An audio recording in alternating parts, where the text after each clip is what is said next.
আপনি কত অর্থ কামাই করছেন তার উপর নির্ভর করে না যে আপনি সম্পদ গড়তে পারবেন কি না। আপনার আয়ের অঙ্ক কত বড় তাও বিষয় নয়। সম্ভবত ধনী হওয়ার জন্যে আপনি ইতিমধ্যে যথেষ্ট কামাই করে ফেলেছেন, বলেছেন ডেভিড ভ্যাচ। অধিকাংশ মানুষ যা চায় তা পায় না। প্রথম কারণটি হলো তারা জানে না কি চাইছেন। ধনীরা পুরোপুরি নিশ্চিত থাকেন যে তারা সম্পদ চান, বলেছেন ডি হার্ভ ইকার। অর্থ উপার্জনের দ্রুততম উপায় হলো সমস্যার সমাধান করা।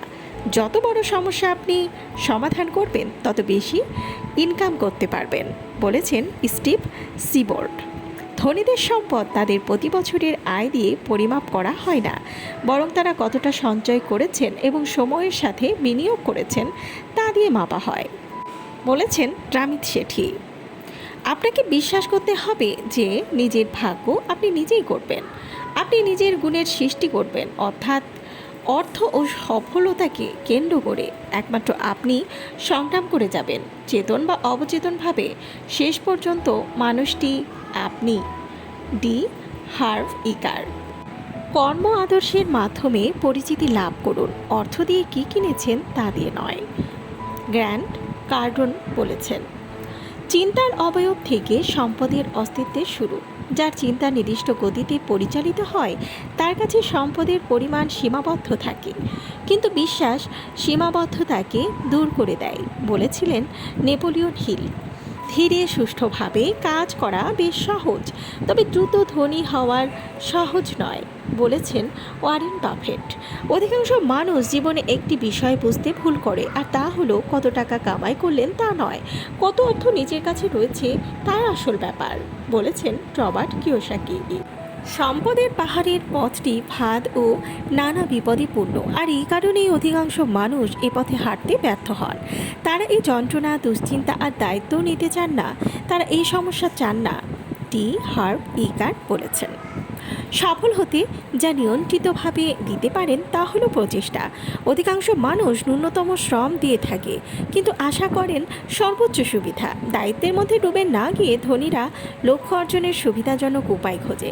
উদ্দেশ্য সাধন করতে তারা উন্নতির চেয়ে বেশি পথ হাঁটেন, একই সাথে মেধার প্রয়োগ ঘটাতে সচেষ্ট থাকেন, বলেছিলেন ড্যানিয়েল অ্যালাই। যে কেউ ধনী হতে পারে একথা নিজেকে বলার মাধ্যমে সম্পদশালী হওয়ার আশার জন্মদিন। ধনী হওয়ার যাবতীয় অধিকার অর্জন করুন, আর এটা আপনার আন্তরিক প্রচেষ্টা। সব কিছু আপনার উপরেই নির্ভরশীল, বলেছিলেন স্টিভ সিবোর্ড। আপনার অর্থ দ্বিগুণ করার দ্রুততম উপায় হলো এটি অর্ধেক ভাঁজ করে আপনার পিছনের পকেটে রেখে দেয়া, বলেছিলেন উইল রজার্স।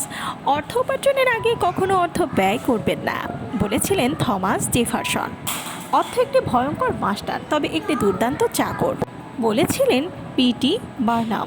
ব্যর্থতাকে ভয় করার বদলে চেষ্টা না করে বসে থাকাকে ভয় করো, বলেছিলেন রয়টি বেনেট। হার মেনো না, আজকের দিনটা কঠিন, কাল হবে অন্ধকার, কিন্তু তারপর সূর্যকে উঠতেই হবে, বলেছিলেন জ্যাক মা। তুমি যদি এখন থেকে তোমার স্বপ্নগুলো সত্যি করার পেছনে ছুটে না চলো, একদিন তোমাকে কাজ করতে হবে অন্যদের জীবনে তাদের স্বপ্নগুলো সত্যি করার জন্য। অর্থ যেমন অর্থের জন্ম দেয়, সাফল্য তেমনই সাফল্যের জন্ম দেয়, বলেছিলেন ইমারসন। জ্ঞানীরা মাথায় টাকা রাখে, হৃদয়ে নয়, বলেছিলেন জোনাথন সুইফট। টাকা ভালোবাসা কিনতে পারে না, কিন্তু তোমার দর কষাকষির ক্ষমতা বাড়ায়, বলেছিলেন ক্রিস্টোফার মার্লো। টাকার বিনিময়ে শিক্ষা অর্জনের চেয়ে অশিক্ষিত থাকা ভালো, বলেছিলেন সক্রেটিস। কে বলে আমি টাকার মর্ম বুঝি না, ফুরিয়ে গেলেই টের পাই, বলেছিলেন সৈয়দ মুস্তফা আলী। আমার যখন টাকা ছিল তখন সবাই আমাকে ভাই বলে ডাকত।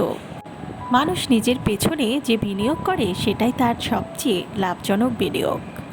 নিজের ভুল থেকে শেখা ভালো, আর অন্যের ভুল থেকে শেখা আরও ভালো। তুমি অন্যদের চেয়ে বুদ্ধিমান না হলেও চলবে, তোমাকে শুধু অন্যদের তুলনায় আরও বেশি নিয়মিত আর ধারাবাহিক হতে হবে। আমি সবসময় জানতাম আমি একদিন ধনী হব, জীবনের 1 মিনিটের জন্য এ বিষয়ে সন্দেহ করিনি, বলেছিলেন ওয়ারেন বাফেট।